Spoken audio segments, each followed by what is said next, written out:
Right. Hi, my name is Carolyn Norrie. I'm a researcher at the Policy Research Unit in Health and Social Care Workforce, and today I'm presenting celebration of the last 5 years of our Patient and Public Involvement Engagement Advisory Group. So PPIE Group was originally established in 2001, it's been going strong since then, and it's also been recommissioned for another 5 years. And here are the members of the group. We'd like to say thank you for everyone for all their work. So PPI Group's been involved in a huge number of projects about health and social care workforce. I'm just going to run through some of them.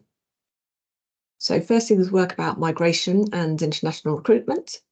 And then there were studies carried out by team members based at the Institute of Fiscal Studies, which was mostly analysis of the NHS electronic staff records. And then PPI group members fed into key unit projects. So there's a large 4-year evaluation of new nursing associates role. There's study of social care personal assistants during COVID, and also more responsive rapid review literature reviews on a range of different topics. So recent studies that PPI Group have been involved in include one about recruitment of occupational health workers, one about work with CQC to identify measures that could help detect abuse in care homes for people with learning disabilities or autistic people, and one about study about supply and demand of therapists for children and young people with special educational needs. So you can see there's a huge body of work over the last 5 years, so many studies, and it's just really impressive to see all of this work together. And really like to thank the group for the impact they've had and celebrate what the researchers and PPIE group have done together. So we've recorded impact over the 5 years with researchers filling in "you said we did" feedback forms after the meetings about discussions and their impacts, and researchers keep these updated so we can keep track of PPI input throughout the study. And this also feeds into NIHR reporting. So I'm going to flag up a selection of sort of quotes and notes from these feedback forms, which highlight the range of activities and impact the PPI group has had on the studies. So firstly, here's one from Joe Moriarty on the group identifying 2 key themes for the nursing associate study. Really helpful to share findings with the advisory group. Group identified 2 key themes: what were the incentives for training as a nurse associate, and how all registered nurses and nursing associates negotiate their roles on a day-to-day basis. These are going to be very important topics as the study progresses, and as ever, we're very grateful to the group for their insights. Here's Ian on Della's commenting on the nursing associates report. So we responded to each of the points, and the result was a much sharper and clearer report and more accessible to a wider audience. Here's Emma Stockton from the Institute of Fiscal Studies.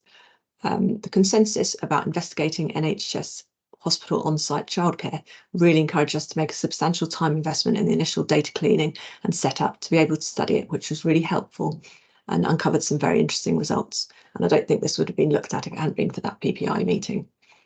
Here's Kritika on a meeting about nurses and adult social care study. Found the meeting really helpful to clarify in my own head what the scope of the study is and what we're aiming to focus on. So it really helpful. Olivia on the impact of the group on a scoping review. So a member of the group argued higher requirements should be called for in training programmes for care workers working in rehab services and for people with visual impairments. This had not been part of our literature review findings, was therefore a valuable insight to add as a skills gap in the social care workforce. We added this to our final published scoping review. Another insight from the IFS, we followed up on one of the suggestions, which was separately analysing career progression by nurse ethnicity, and verified which ethnicities are sufficiently represented in the sample to give us necessary statistical power to break down the analysis. Here are some notes recorded in the feedback form. So Christina edited and contributed to literature reviews and reports for the Nursing Associates study. And I know that a different separate pair of eyes is hugely welcome for researchers. So that's really appreciated. The International Nurse Recruitment Literature Review. Group's discussion shaped themes used for reporting the findings in the literature. Section 12 approved doctors for mental health assessments. The group discussion and later comments fed into the interview topic guides.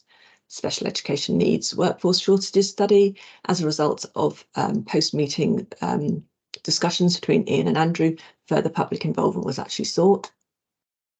How to promote occupational health study. The group contributed to amending the questions to the interview topic guides to try and stimulate more discussion.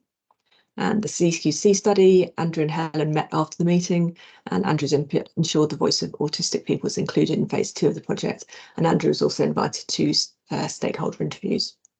visa study. Following group comments, CalPER explored cost of living implications and views of salary levels for international caseworkers. And I know this has been all over the news in the last couple of weeks, so very important. So this has given a bit of a flavour and good insight into the work of our group. However, I do have to end on a sad note, and that was finally we'd like to remember our group member Della, who sadly passed away in November, but we'll miss her joyful presence and constructive criticisms. So thank you, everyone.